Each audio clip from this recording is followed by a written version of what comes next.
অমি প্রচারণায় নেতাকর্মীদের সঙ্গে আওয়ামী লীগের সংঘর্ষ, আহত 42।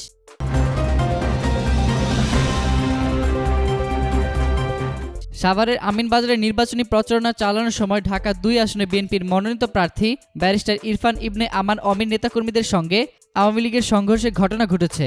এ সময় অন্তত 42 জন আহত হয়েছে। আজ সকাল 11:30টার দিকে আমিনবাজারের হিজলা গ্রামে এই সংঘর্ষের ঘটনা ঘটে। প্রত্যক্ষদর্শীরা জানায়, আজ সকাল থেকেই আমিনবাজারের হিজলা গ্রামে আমানুল্লাহ আমানের ছেলে অমি নেতাকর্মীদের নিয়ে লিফলেট বিতরণ করে প্রচারণা চালাচ্ছিলেন। এ সময় আমিনবাজারের স্থানীয় আওয়ামী লীগের নেতাকর্মীরা বিএনপির নেতাকর্মীদের ওপর হামলা চালায়। এতে দুই গ্রুপের মধ্যে সংঘর্ষ ও ধাওয়া পাল্টা ধাওয়ার ঘটনা ঘটে।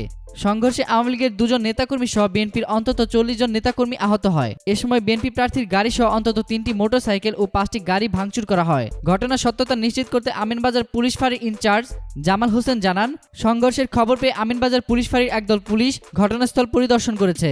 এ সময় বিএনপির অন্তত 5 জন নেতাকর্মীকে আটক করা হয়েছে।